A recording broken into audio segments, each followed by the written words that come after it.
Today we're working on the Discbine, and I wanted to make an instructional video on how to basically service your cutter bar on a 3309, 5209, or any sequential model. So this is a case 3309 Discbine. You can see it right there. This is the same thing as the new idea 5209, the Agco 5209, I believe. And then I think there might have been a Massey one too. Basically, there was just a bunch of rebranding and company purchases during the production of this product line. So there's like 3 or 4 different brands of Discbine that are all the exact same thing. So this video will be instructional and informative to anybody that has any one of those brands of Discbine. So what we are doing today is we are going to be greasing the cutter bar. This particular model or year of model does not have the greasable gear drives or gearboxes in the cutter bar. I think some of the newer models do. This one does not. So if you do not have a greasable system, a greasable cutter bar, this video is for you. What you're gonna have to do, and I have everything torn apart here so that I know what I'm looking at. I know how to do it. Basically, you have this drive unit. I don't really know what they call it, but there's like a bearing in here.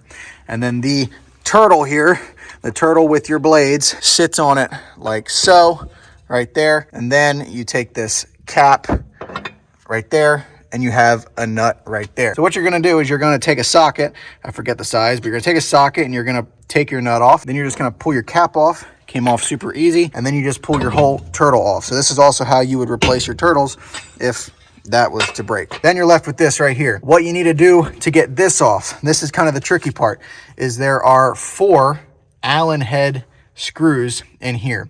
Now, some of the models actually have hex bolts, like a normal bolt, you stick a socket on. This one does not. So if you have a one with a socket, you just stick your socket on, zip it out. That's a lot easier than the hex bolts. I hate hex bolts because they get packed with crud in here. You have to take a pick or a screwdriver or something fine, get the dirt out. Then you have to take your Allen bit, which I have a bit set here for a 3/8. This is a 1/4 inch bit. Stick it in there, and the only problem is my bit set isn't long enough, so it butts up against the drive unit there. I take a hammer, smack that in there like so. Then what I do is I take my breaker bar and I get a breaker bar on here to break it, just like that. Now you could use a bit driver or a 3/8 impact if you have it. This one did not have enough juice to get it off. I also have a small battery, so that's probably a problem. Anyway, I think breaking the seal basically with the breaker bar is a smarter idea, just because I don't want to strip out the head. That is my biggest fear with these Allen bolts, is the head's gonna get stripped out. Anyway, we got it broke. There you go, if I can get it off. There's your Allen screw. There's 4 of them in every single one of these shells. And once you have all 4 of them off, it just pops out. Well, that one's not, because it's stuck in there, but it just pops out like so.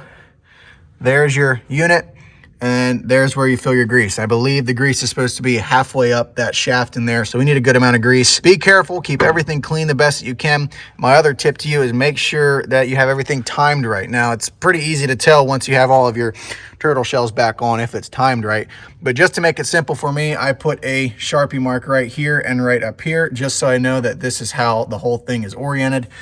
And when I go to fill these things, I'm just going to take off one at a time, fill it, put it back on, take it off, fill it. That way I make sure everything is in time to the best of my ability. So that's how the cutter bar of a 3309 comes apart as far as the drive units and greasing it. Now it's a whole nother thing if you want to take units apart and fix things. I don't know how to do that, but for servicing your Discbine, that is how you do it. One other thing you need to be mindful of, if you're familiar with your Discbine, you know that there's something missing here. This piece right here sits atop of that shell and spins around, throwing the hay that way into the roller.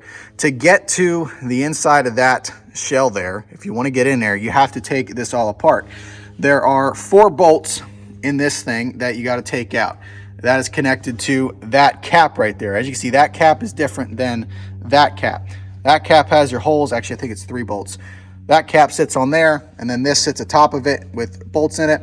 Take those out. Then you have to take the big metal piece, that piece right there. It's got to come out of there. Now, to get that metal piece out, you have to take that big sheet out, which goes up here. Then you can take that piece off, and then you can pull this off. They make it confusing, they make it difficult, but once you do it once, it actually becomes pretty easy. So this morning I was basically coming up here to do a quick service on the Discbine, and after reading through the manual, I was like, shoot, I should check these gearboxes. And now I've been up here for like 3 hours trying to figure this system out. Now I got it figured out, made a video for you. Hopefully it was helpful for you guys. If it was, leave a like, leave a comment. try to do more videos like this. Thank you for watching. See you in the next one.